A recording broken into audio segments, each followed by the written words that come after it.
I'm a third-generation farmer here in the Central Valley of California.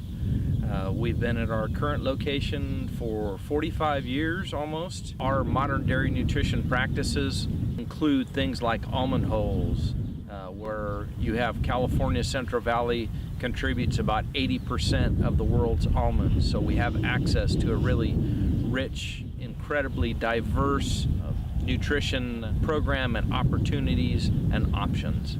We feed everything from whole cotton seed to dried distillers grains to canola, almond hulls, citrus. We have many different byproducts that we feed, and our focus for dairy nutrition in California is based on the same ideals and principles of most anywhere in the world. It's just we have more opportunity to mix it up in our ration so that cows get a balanced diet, and we can try and cut costs by subbing in different feed ingredients. Pasture feeding, really the only big thing that does is just cut costs, and usually we do that when their nutrient requirements are typically lower. So when that happens, we'll put them out in the pasture, and at the same time we don't have to worry about manure, and it just cuts our feeding costs and operation costs in general. If you think about all the ingredients that we put into the feed, everything that's under the roof in the commodity barn, the amount of acres and thousands of dollars it took to produce all of that commodity, and when they're in contained facilities, we have to worry about manure and feed intake, whereas if they're in the pasture, they just we don't have to worry about those things, and it's just easier financially and operationally speaking. We pretty much rely on easy feed. There are some challenges with that, which is where most of the industry is headed to right now. We'll feed a total mix ration to our cows using our vertical mixer. We're trying to get a particle length down to about a half inch to try and get enough particle size where we still get fiber and scratch and work in the rumen and the big stomach.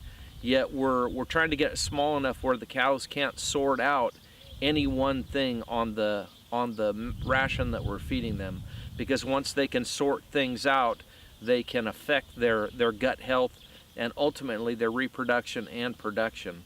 Our goal is to keep the high energy balance in our cows and heifers, and to do that we have different rations. We go through about 4 different loads, split between pregnant cows and heifers, dried off, and our milking cows. For the milking cows, the idea is to keep their grain and protein high with a very low forage because we don't want to over-condition them.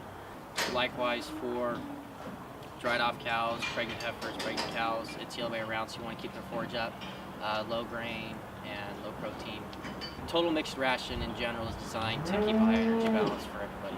The biggest driver for the techniques that have changed over the years for feeding dairy cattle is the milk production and a healthy cow while increasing milk production.